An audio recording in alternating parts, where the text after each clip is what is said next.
tomorrow it will be full, because Wow. that is a very big need in our area.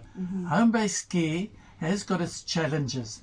People come from hospitals, but it's very difficult to actually look after a patient and to see a patient in bed, and to care for a patient is not that easy. Absolutely. A sick patient, to turn a patient and to feed them, that's not always easy. So true. But Khanya Hospice has been there for 35 years. We work from an old house. We don't have a white palace, so we are very stingy with our funding, or very careful, I would say, with our funding. Yes. We are not absolutely. government funded, and we are only funded by kind people that do come and do give us something.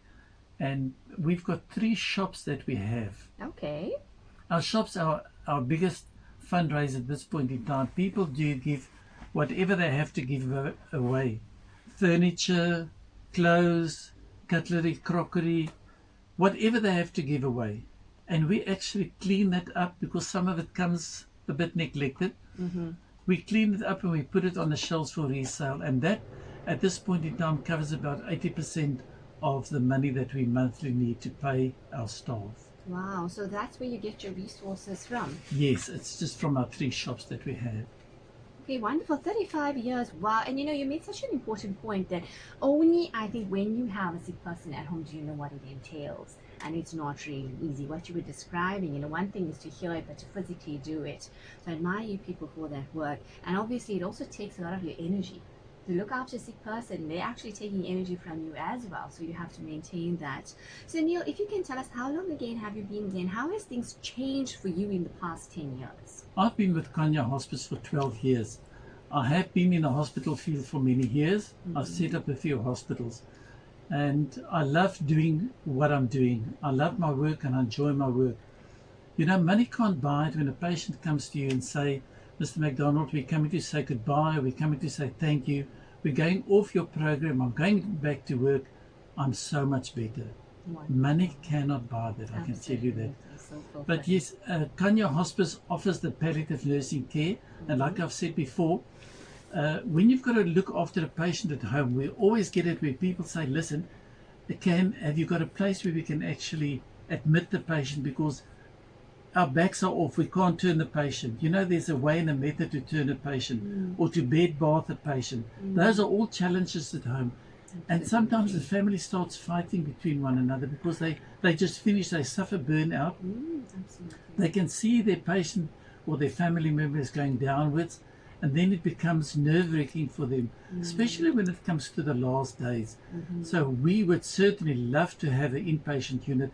We've already looked at this option, but unfortunately it all costs money. But at the moment, we've got to do what we can do with the resources that we have. Absolutely. And let's talk about your staff, because you said a very important thing, and that just triggered my mind when you said bathing somebody in bed, because I actually fractured my spine, so I know all about that. And I was in hospital at the time, because obviously I couldn't move anything, and then I realized the value of a spine. Yes. So let's talk about your staff. How are they coping, and how is a day in the life of a hospice nurse? My nurses come in the morning. They take the files out for the day, that the people that they're going to see, because we do certain areas because of the cost effectiveness of the area. Now, our area is basically from Hibadine to Isipingo, which is about 100-kilometer stretch, and it's about 40 kilometers inland. And the fuel cost is heavy for us, and of course we need our cars. That's one of our biggest things, is the cars, our tires, the cars. That's the tools that we need all the time. My nurses come in the morning, they take the files out, and about 9 o'clock in the morning they're off. There are certain houses that you can't go and see early in the morning. 8 o'clock you can't, because they're not ready for you. Some people are ready early in the morning, but not everybody. So 9 o'clock we found is a very nice, suitable time for everybody. So they come there. But they come to some houses, the patient hasn't taken the tablets, but they can't take the tablets because they haven't eaten. So we can't give them the tablets if they haven't eaten for the day. Right. So my nurses actually carry meal with them. They carry food parcels with them. Many times they say, Mr. McDonald, we have to make porridge. They've got to cook the porridge. Then they've got to feed the patient Uh-huh. before they can actually make sure that the patient gets whatever they need. In fact, today I had a call from somebody and I said to my nurses, please go to this house very, very urgently because this patient is in a lot of pain. Right. They said, you don't need to give us the address, we can hear the patient screaming of pain. Wow. And this happens quite often. They say, you don't have to, when we get out the car, we can hear where the patient is. It's very sad. Absolutely. I can show you photos of bed sores, patients that come from hospitals with bed sores that we have to treat. And believe you me, you need a good stomach to see that.